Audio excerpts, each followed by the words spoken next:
오늘 말씀을 선포하도록 하겠습니다. 오늘 말씀 제목은 마음으로부터 순종해야 할 교리. 본문은 일단 우리 함께 봉독할 본문은 로마서 6장 16절부터 18절까지를 찾으셔서 함께 봉독하도록 하겠습니다. 다 함께 찾으시면 같이 읽도록 하겠습니다.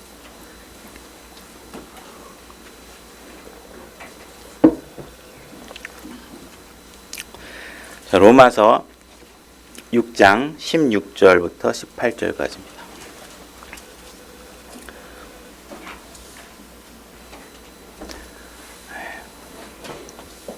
제가 같이 다시 읽도록 하겠습니다. 다 찾으셨나요? 다 같이 읽겠습니다. 준비 시작. 너희 자신을 누구에게 종으로 내주어 순종하게 하면 너희가 순종하는 그 사람의 종이 되는 줄을 너희가 알지 못하느냐? 혹은 죄의 종으로 사망에 이르고 혹은 순종의 종으로 의에 이르느니라. 그러나 하나님께 감사하리로다. 너희가 죄의 종이었으나 너희에게 전달된 교리의 그 틀에 마음으로부터 순종하고 이로써 죄로부터 해방되어 의의 종이 되었느니라. 자, 오늘 지금 방금 읽은 본문은 우리가 이제 다시 한번 6장 1절부터 한번 빠르게 우리가 읽어 나가긴 할 건데, 오늘 읽은 본문에 대해서 우리가 다시 한번 마음에 되새겨야 될 부분들은, 하나님께서 여러분들을 죄로부터 구원하셨습니다.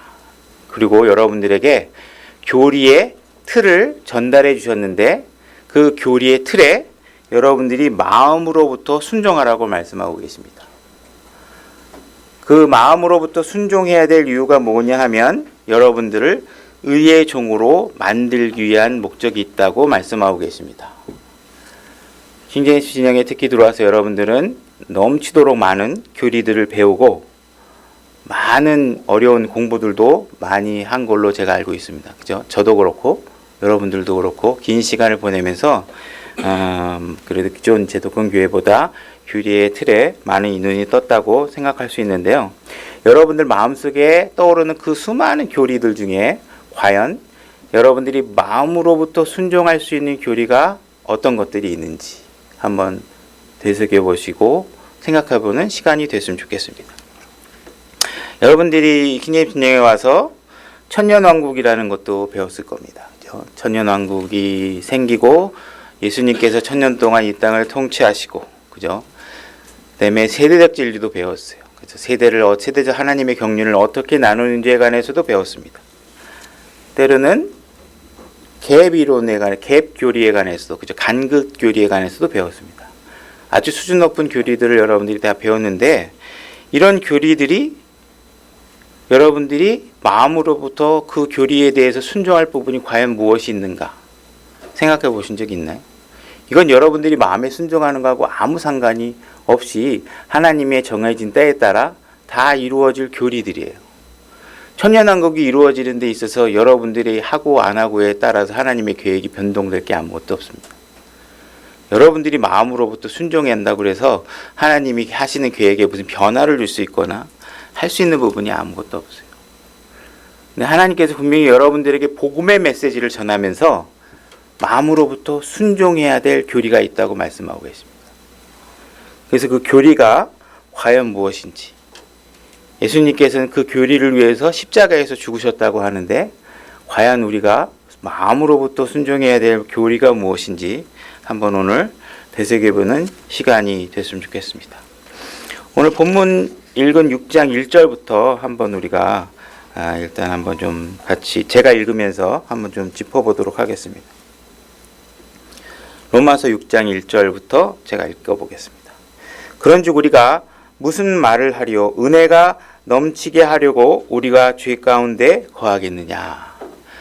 은혜라는 것은 아무 자격도 없는데도 불구하고 호의를 받는 것을 은혜라고 합니다. 그죠? 여러분들이 은혜로 구원받았다는 것은 무엇이냐면 여러분들은 구원받을 자격이 아무것도 없는데도 불구하고 하나님께서 호의를 가지고 여러분들을 구원해 주셨다고 얘기를 하는 겁니다. 여러분들이 의로워져야지만 받을 수 있는 것을 여러분들이 여전히 죄인임에도 불구하고 믿는다는 그러한 조건 하나만을 가지고 예수 그리스도께서 여러분들의 죄를 대신 해결해 줬다 하는 호의를 받으신 겁니다. 근데 그 은혜가 넘치게 하려고 여러분들이 여전히 자격 없는 상태를 계속 유지해야 되느냐? 그런 어리석은 짓을 하지 말아라. 그죠? 하나님께서 그 피로 여러분들을 사신 그 생명에 관해서 그렇게 소홀히 여기지 말고, 그것이 은혜라고 해서 나는 계속 죄가 있는 상태로 있어도 하나님께서 계속 나에게 호의를 베푸실 거야, 뭐 이런 생각을 갖고 죄에 머물러 있으면 안 된다, 이런 얘기를 하고 계시는 겁니다. 2절, 결코 그럴 수 없느니라. 그럴 수 없죠. 죄에 대하여 죽은 우리가 어찌 그 가운데서 더 살리오. 그죠? 우리는 죄에 대해서 죽었다고 분명히 선언하고 있고, 여러분도 잘 알고 계시는 내용이죠. 우리는 분명히 죄에 대해서 죽었습니다. 근데 우리 죽은 적이 없는데 왜 죽었다고 하느냐? 예수님께서 우리를 위해서 대신 죽으셨고, 그 죽음을 통해서 우리가 같이 그 죽음에 참여했다고 이따 나오는 내용에 나오게 됩니다. 예수 그리스도 안으로 침례를 받은 우리가 다 그분의 죽음 안으로 침례를 받은 줄 너희가 알지 못하느냐. 침례라는 것은 무엇인가 푹 잠기는 것을 말합니다. 예수님께서 침례를 받았는데, 죽음이라는 침례를 받았는데, 예수님께서 죽으실 때 여러분도 같이 그 죽음 안에 참여했고 그 죽음의 침례를 받은 것입니다. 그러므로 우리가 죽음 안으로 침례를 받아 그분과 함께 묻혔나니 이것은 그리스도께서 아버지의 영광을 힘입어 죽은 자들로부터 일으켜진 것 같이 우리도 생명의 새로움 속에서 걷게 하려 함이라. 예수님께서 죽으셨다가 예수님이 하나님의 영광을 힘입고 예수님께서 일어나셨죠. 부활하셨죠. 그때 그 부활할 때 여러분들도 같이 그 부활에 참여하신 것이다, 이렇게 되어 있습니다. 그때 여러분들이 그 부활에 참여하게 되는 조건은 뭐냐면, 여러분들이 예수 그리스도를 믿었을 때 여러분들은 성령으로 인해서 새로운 생명을 부여받게 됐습니다. 그렇죠?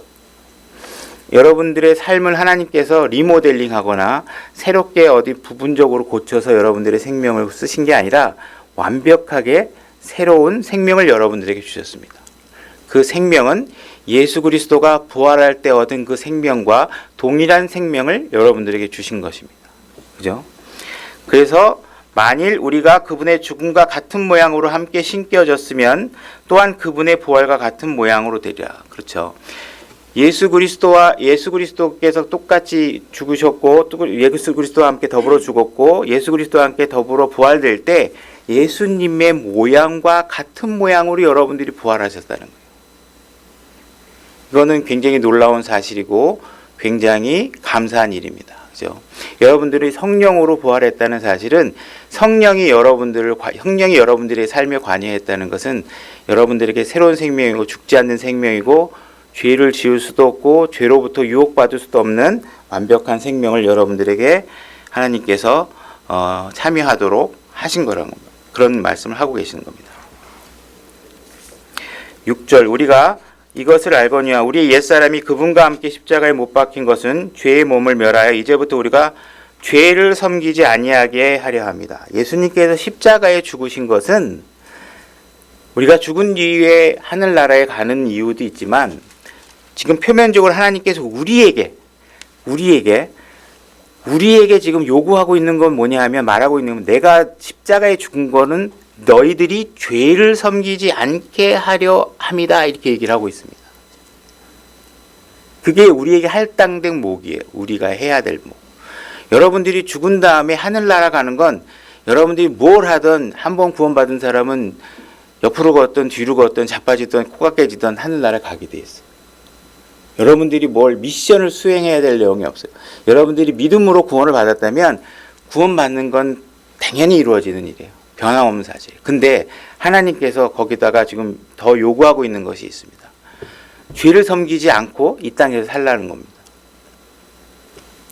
죄를 섬기지 않고 이 땅에 사는 것이 예수님께서 몸이 십자가에서 찢기면서까지 그 대가를 치르신 이유가 바로 거기 있다는 겁니다. 7절, 죽은 자는 죄로부터 해방되었느니라. 만일 이제 우리가 그리스도와 함께 죽었으면 또한 그분과 함께 살 줄을 믿노니, 이것은 믿음으로 이루어지는 것들이죠. 여러분들이 성령 침례에 참여하고 예수 그리스도를 믿고 구원을 받는 것도 믿음으로 됐고, 여러분들이 부활했다는 사실도 믿었을 때 그 사실들이 여러분 것이 되는 것입니다. 그래서 그리스도께서 죽은 자들로부터 일으켜 주셨으며 다시는 죽지 아니하시고 사망이 다시는 그분을 지배하지 못하는 줄 우리가 아노라. 예수 그리스도께는 사망이 더 이상 지배하지 않죠. 근데 우리도 예수 그리스도와 똑같은 모양으로 부활했기 때문에 더 이상 사망이 우리를 지배하지 않습니다. 그분께서는 죽는 것을 통해 친히 죄에 대하여 단 한 번 죽으셨으나 살아계심을 통해 친히 하나님께 대하여 살아계시나니 이와 같이 너희도 너희 자신을 죄에 대하여는 참으로 죽은 자요 하나님께 대하여는 예수 그리스도 우리 주를 통해 산 자로 여길지어다. 그러므로 너희는 죄가 너희의 죽을 몸 안에서 군림하지 못하게 하여 몸의 정욕 안에서 죄에게 순종하지 말고 너희 지체를 불의의 도구로 죄에게 내주지 말며 오직 너희 자신을 죽은 자들로부터 살아난 자로서 하나님께 드리고 너의 지체를 의의 도구로 하나님께 드리라. 이렇게 얘기하고 있죠.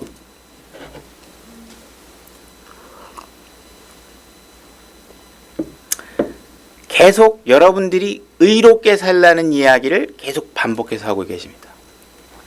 여러분들을 의의 도구로 내어드리는데 여러분 자신을 의의 도구로 내어드리는 것을 누구에게 내어드리는 거예요? 하나님께 내어드리는 거예요. 여러분 자신을 여러분들이 도구로 쓰도록 하라는 얘기가 아닙니다. 여러분들은 죽었어요. 그죠? 죽었죠. 여러분들은 죽어서 여러분들의 죽은 그 생명, 그 안에 새롭게 부여된 생명이 드러나도록 여러분 자신을 하나님께 내어드리라고 합니다. 여러분들은 전적으로 하나님이 사용할 수 있는 도구로 내어드리는 삶을 사는 게 죄에 지배되지 않고 사는 길이다. 이 얘기를 하고 있는 것입니다.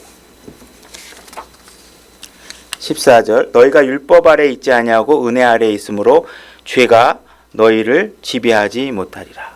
여러분들이 구원받기 이전에 아니면 예수 그리스도가 십자가에서 대속의 사역을 하기 이전에는 여러분들은 율법 아래 있었습니다. 아직 육신이 살아 있었고 그 육신은 율법 아래 모든 것들을 지배받고 있는 상황이었죠. 근데 여러분들이 은혜로 구원받은 이후에 여러분들이 새로운 생명이 태어나고 기존의 육신이 죽은 이후에는 율법이 더 이상 여러분들을 지배하지 않습니다.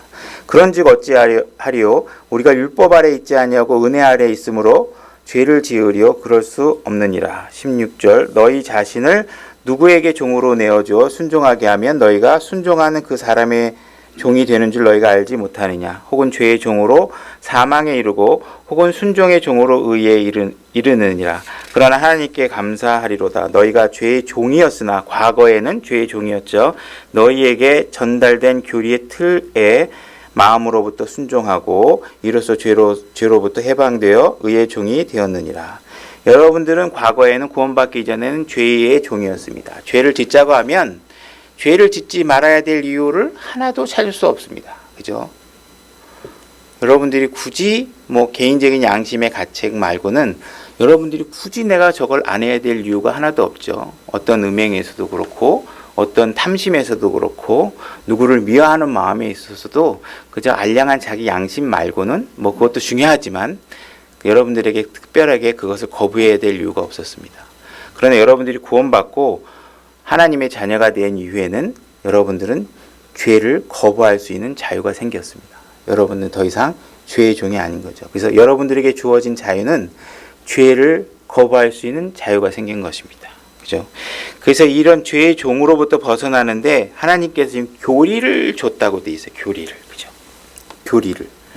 우리가 거듭난 이후에 하나님께서 교리를 줬다고 돼 있는데 이건 다른 참고 자료나 이런 걸 보면 교리라는 단어가 성경에 한 50번 정도 나온다 그래요. 구약에는 한 6번, 신약에는 44번 정도가 나옵니다. 근데 그 교리라는 단어 중에서 사운드 닥트린, 교리가 닥트린이라는 건데 사운드 닥트린, 건전한 교리라고 하는 단어가 들어간 절은 딱 4절이 나옵니다. 4절.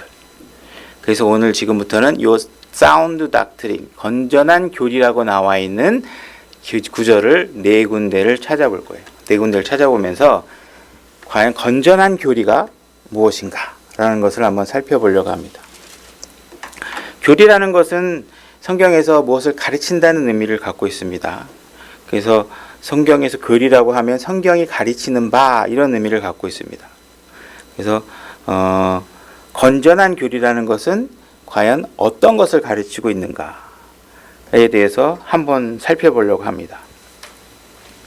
대부분의 성경대로 믿는 교회에서 우리가 이야기하는 것들은 예수 그리스도의 공중 재림이라든지 환난 전 휴거라든지 예를 들어서 로마서와 무슨 다른 성경의 비교 분석 이런 것들을 공부하죠. 그죠?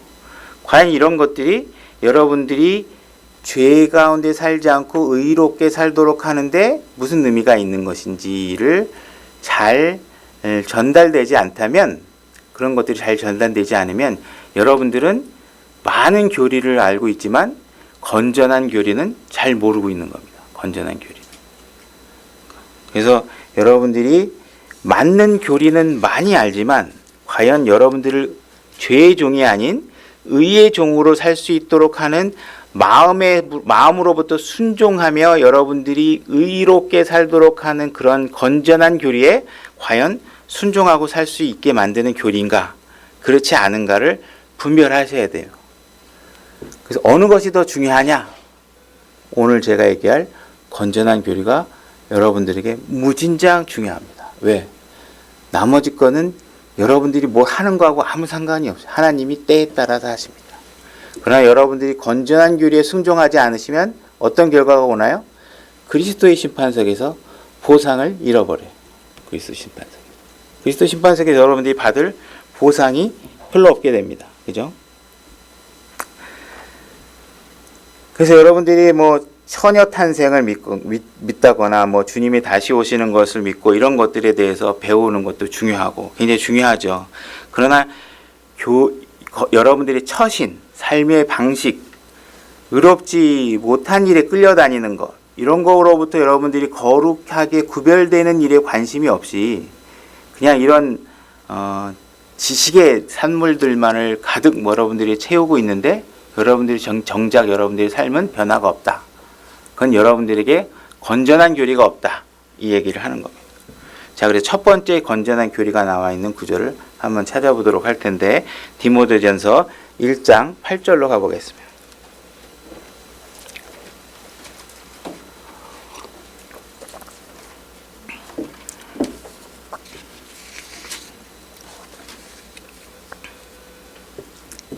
디모데전서 1장 8절입니다.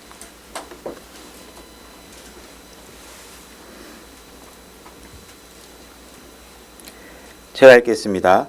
그러나 율법은 사람이 그것을 적법하게 쓰면 선한 줄 우리가 아노라. 이것을 알라. 곧 율법은 의로운 사람으로 인해 만들어지지 아니하고 오직 법을 무시하는 자와 불순종하는 자와 경건치 아니한 자와 죄인과 거룩하지 아니한 자와 속된 자와 아버지를 죽이는 자와 어머니를 죽이는 자와 사람을 죽이는 자와 음행을 일삼는 자와 남자와 더불어 자기를 더럽히는 자와 사람을 납치하는 자와 거짓말하는 자와 위증하는 자와 그 밖에 무엇이든지 건전한 교리에 역행하는 것으로 인해 만들어졌느니라. 그래 있죠. 여러분들은 만약에 음행을 일삼고 있고, 그죠? 남자와 더불어 자기를 더럽히거나 부모를 죽이거나 여기 나와 있는 거 경건치 아니한 삶을 살거나 말씀에 불순종하거나 이렇게 되면 뭘 하고 있는 거예요? 건전한 교리에 역행을 하고 있는 겁니다. 역행을 하고 있는 거예요. 그죠? 그래서 구절을 다시 읽어보면 의로운 것과 법을 무시하지 않는 것, 순종하는 것과 경건한 것과 죄를 이기는 죄를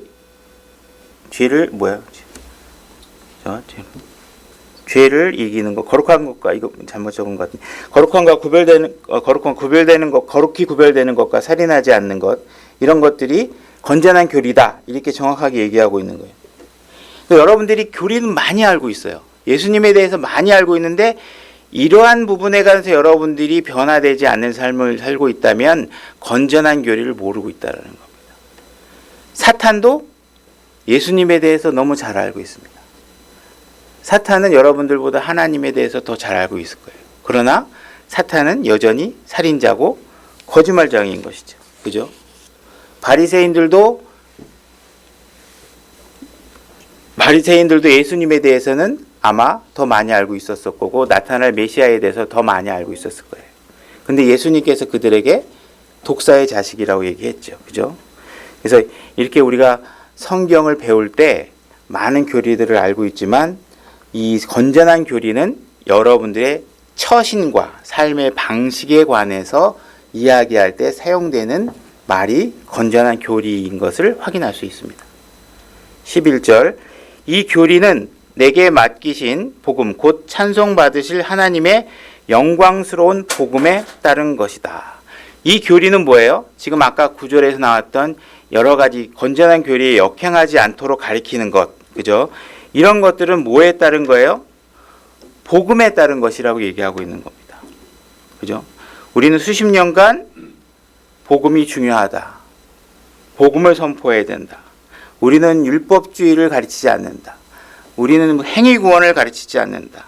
우리는 어떤 것도 규칙이나 룰로 정해서 마치 어떤 은혜가 아닌 것으로 구원을 받는다고 가르치지 않는다. 우리는 사람의 삶에 간섭하지 않는다. 우리는 그저 복음만을 전할 뿐이다. 이렇게 얘기를 하고 있죠. 근데 여러분들이 의로운 삶을 전하지 않는다면 여러분들은 온전한 복음을 전하고 있는 것이 아닙니다. 그죠? 여러분들이 복음을 전하고 있는데 그 복음이 여러분의 삶을 전혀 변화시키지 못했다면 그러한 예수님을 전하는 것은 온전한 복음이 아니겠죠. 그죠? 적어도 메시지는 정할 수 있지만 그 메시지의 능력이 여러분을 통해서 드러나지 않을 것입니다. 왜냐하면 여러분들의 삶도 전혀 변화되지 않는데 그러한 변화 능력 있는 복음을 전한다고 했을 때는 그 복음이 정확하게 100% 성경이 얘기하고 있는 그대로 전달되지 않기 때문에 그런 것입니다. 그죠?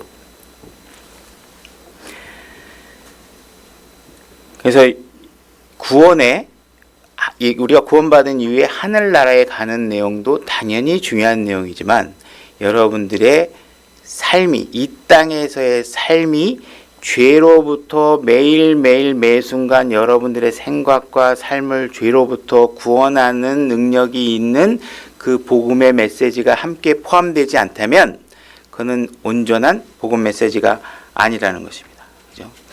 두 번째에 있는 대로 한번 찾아가 볼까요? 디도서 2장 1절로 가보겠습니다. 디도서 2장 1절입니다. 제가 읽겠습니다. 오직 너는 건전한 교리에 합당한 것들을 말하고 연로한 남자들이 맑은 정신을 가지며 신중하고 절제하며 믿음과 사랑과 인내에서 건전하게 하고 오직 너는 건전한 교리를 말하라. 근데 건전한 교리를 말하면서 뭐 이스라엘의 회복이라든지 뭐 천년왕국 무슨 뭐 천사들의 종류 뭐 이런 것들에 대해서 얘기하고 있는 게 아니라 뭘 얘기하고 있어요? 맑은 정신을 가지고 신중하고 절제하며 믿음과 사랑과 인내하며 살라는 이야기를 하고 있습니다. 건전한 교리란 여러분들의 삶과 처신에 관한 이야기를 하고 있습니다. 그렇죠? 낮은 마음 침례계 여러분들이 지식들을 배워서 수많은 교리를 아무리 많이 배워도 여러분들의 삶이 온전하게 의롭게 되도록 변화되지 않는다면 건전한 교리에 합당한 신앙생활을 하고 있는 것이 아니겠죠. 그죠?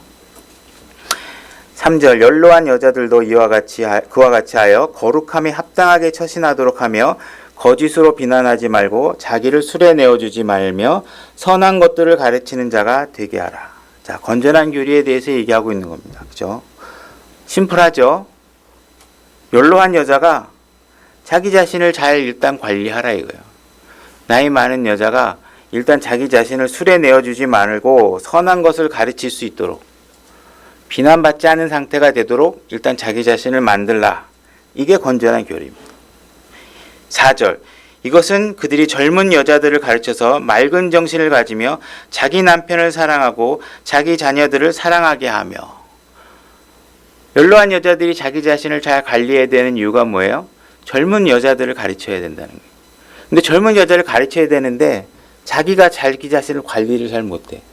가서 술 마시고, 그죠? 남들을 막 비난하고, 그죠? 막 수다 떨면서 막 남편 비난하고, 막 이렇게 덕이 안 되는 행동을 막 하고. 그렇게 하고 나서 젊은 여자들한테 가서 남편 잘 섬겨야 돼. 남편을 존중해야 돼. 부부 생활 잘해야 돼. 이렇게 얘기하면 안 먹히잖아요. 그죠? 어려운 얘기 아니죠. 그죠? 이게 건전한 교리라는 거예요. 건전한 교리. 건전한 교리. 5절 신중하며 정숙하고 가정을 보살피며 선하고 자기 남편에게 순종하는 자가 되게 하려 함이니 그리하여야 하나님의 말씀이 모독받지 아니하리라 이렇게 되어 있습니다. 그죠? 그러니까 여자들이 여자들을 가르칠 수 있습니다. 근데 그것은 성경을 가르치는 게 아니라 어떻게 해요? 삶의 방식과 처신에 관해서 가르치는 거예요. 자녀를 어떻게 하면 잘 사랑할 수 있을지, 어떻게 하면 남편을 잘 섬길 수 있는지 이 얘기를 하고 있는 거예요. 그렇죠? 여러분들이 복음을 전하는데 내가 자녀를 사랑하는 문제에 있어서, 내가 배우자들을 사랑하는 문제에 있어서 남들에게 덕이 되지 못하고 있다면 여러분들의 삶에 복음의 효력이 나타나지 않고 있는 것입니다. 여러분들의 삶에. 그렇죠?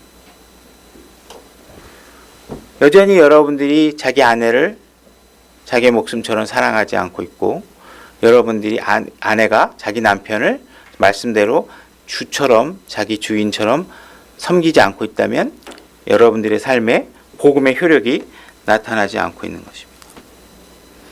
누군가가 은사주의를 얘기하고, 그죠? 세대주의를 잘못 얘기하고, 온전한 성경의 권위나 최종 권위에 대해 잘못 얘기한다면 여러분들은 엄청나게 비난을 할 겁니다. 그죠? 아, 저 교회는 아직도 은사주의야.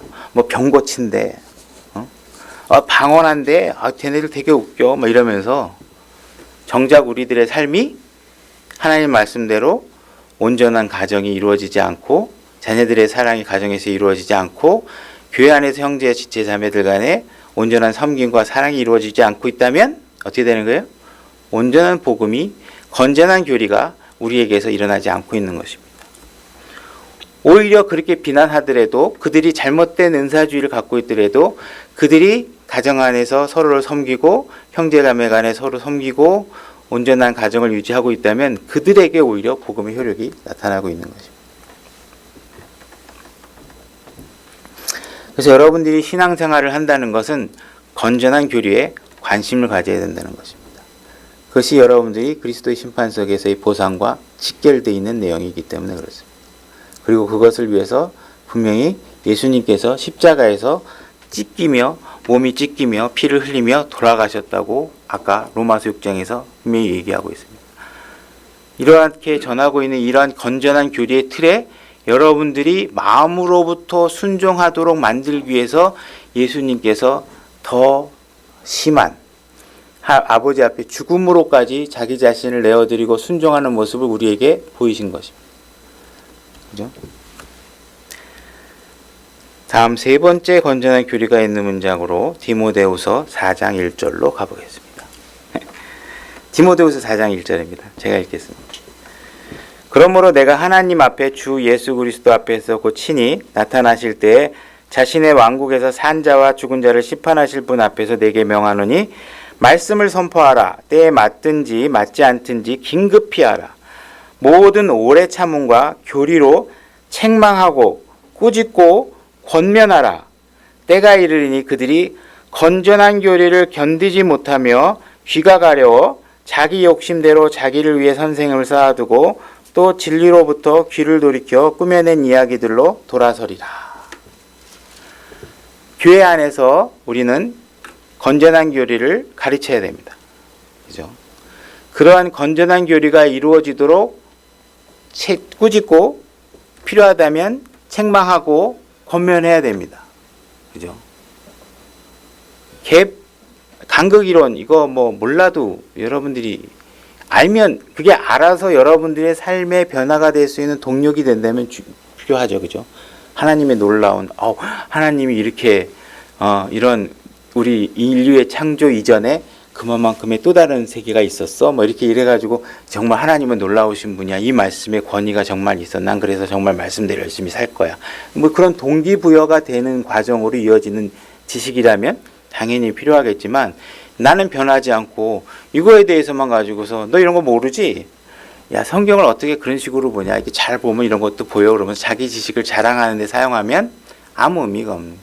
그건 오히려 거꾸로 되는 거죠. 거꾸로 되는. 오히려 보상을 잃어버리는 일을 여러분들이 하고 계신다는 겁니다. 그러니까 건전한 교리를 견디지 못한다는 건 뭐예요? 너무 상식적인 얘기잖아요. 나보다 남을 사랑하라. 그죠? 왜 많은 사람들이 이 세상 사람들이 정신병에 막 걸리나요? 너무나 자기 자신을 사랑하라고 가르치니까. 그죠? 성경은 예수 그리스도부터 자기를 사랑하는 걸 제발 하지 말라고 강조하고 있어요, 여러분들. 다른 사람을 사랑해. 부부가 서로 행복하게 지려면 어떻게 해야 돼요? 서로를 사랑해야 되잖아요. 나를 사랑하는 것보다 내 배우자를 사랑할 때야 온전한 가정이 이루어지죠. 근데 세상은 자꾸 너 자신을 자기의 자존감을 늘려야 된다. 자기를 사랑해야 된다. 그러면서 사람들은 점점 정신병에 걸리게 만들어가면서 정신치료과 의사들은 직업의 창업 기회는 점점 늘어나고 있는 거죠. 그죠? 그래서 사람들은 건전한 교리에 귀를 기울이지 않아요. 건전한 교리에 기울이지 않다 보니까 자꾸 그런 얘기에 선생님은 그래? 자기를 사랑해야지 그럼. 자존감을 키워야 되는 거야. 그런 사람들에게 돈까지 지불해가면서 성경은 필요 없어. 그 사람 말이 더 진리인 것 같아. 이러고 다니는 거예요. 자기 선생들을 쌓아두는 거예요. 만약에 설교자들이 이렇게 가르치면서 자기의 삶은 그렇지 않다면, 그죠? 우리가 배웠던 거. 설교자들이 막 간극이론 잘 가르치고 막 다 잘 가르쳐. 근데 부모님은 잘 못 섬겨. 그죠? 부부간에 막 제대로 잘 안 돼. 그러면은 자녀들도 막 잘 통제가 안 돼. 그러면 복음의 증거가 안 나타나는 거잖아요. 그거는 중요하지 않잖아요. 그게 돼야지. 그죠? 디도서 1장 5절로 가겠습니다. 디도서 1장 5절. 제가 읽겠습니다. 이런 까닭으로 내가 너를 크레테에 남겨두었나니, 이게 바울이 디도를 크레테 섬의 감독으로 세우는 거죠. 너를 크레테에 남겨두었니 그것은 곧 내가 부족한 것들을 바로잡고 또 내가 너를 세운 것 같이 각 도시에서 장로들을 임명하게 하려 함이니라. 어떤 사람이 책망받을 것이 없고 한 아내의 남편이며 방탕하거나 멋대로 한다는 비난을 받지 아니하는 신실한 자녀들을 두었으면 임명하라. 감독은 하나님의 청지기로서 결코 책망받을 것이 없어야 하느니라. 그는 자기 뜻대로 하지 아니하며 쉽게 화내지 아니하며 자기를 술에 내주지 아니하며 구타하지 아니하며 더러운 이익에 빠지지 아니하며 오직 손님 대접하기를 좋아하며 선한 사람들을 사랑하며, 선한 사람들을 사랑하는 겁니다. 악한 사람들을 사랑하는 게 아니고, 그죠?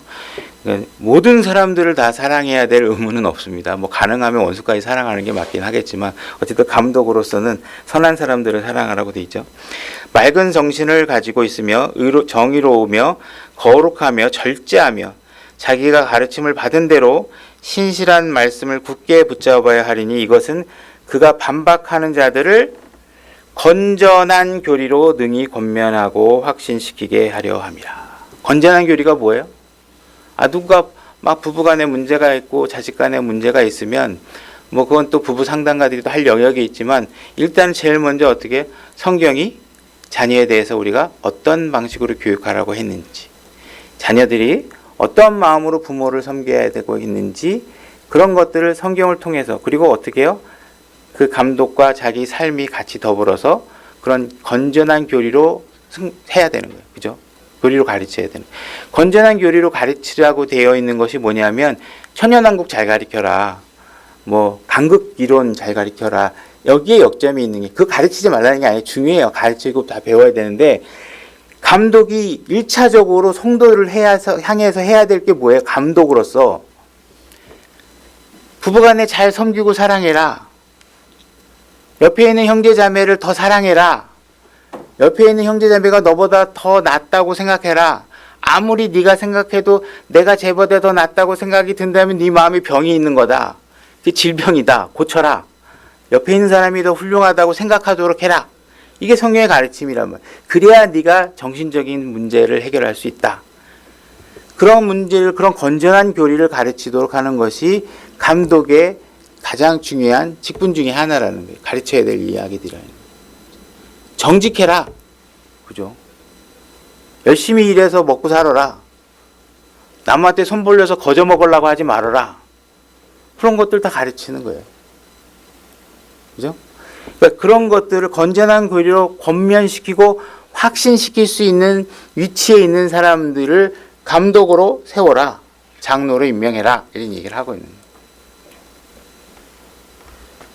여러분들이 복음을 전하면서 내가 성경을 통해서 어떻게 삶이 변화됐는지를 옆 주변 이웃 사람들에게 보여줄 수 없다면 그 복음의 권능이 무슨 효력이 나타나겠어요? 그죠? 여러분들이 행복한 가정을 보여주지 못하고, 그죠? 여러분들이 화목한 부자지간의 관계를 보여주지 못하고, 여러분들이 부모를 섬기는 모습이 다른 사람들에게 의롭고 정의롭고 합당하게 보이지 못한다면, 그죠? 여러분들이 하나님을 믿고 사람들에게 온전한 복음을 전하는 게 무슨 효력이 나타나겠냐, 이런 얘기인 거죠. 그런 일을 하도록 해라. 그것이 성경에서 건전한 교리다. 이렇게 얘기를 하고 있는 것입니다. 예수 그리스도께서 십자가에 못 박혀 돌아가신 이유가 뭐냐? 이러한 건전한 교리로 여러분들이 살도록 권면하기 위해서 예수님께서 십자가에 죽으셨다. 예수님께서는 다른 사람을 위해서 죽기까지 순종하셨고 자기를 사랑하기보다 여러분들을 더 사랑하셔서 자기의 목숨을 내어주시는 사랑을 보여주신 겁니다. 그래서 여러분들이 건전한 삶을 살아서 주변 사람들이 저 사람의 가정처럼 나도 살고 싶어. 저 사람처럼 직장생활 하고 싶어. 저 사람처럼 친구관계가 참 좋았으면 좋겠어. 이러한 삶을 여러분들이 보여주고 그러한 삶이 되도록 변화되는 삶을 사는 것이 바로 진정한 복음의 효력이 나타나는 삶이다 하는 것입니다. 오늘 말씀 여기까지 하도록 하겠습니다.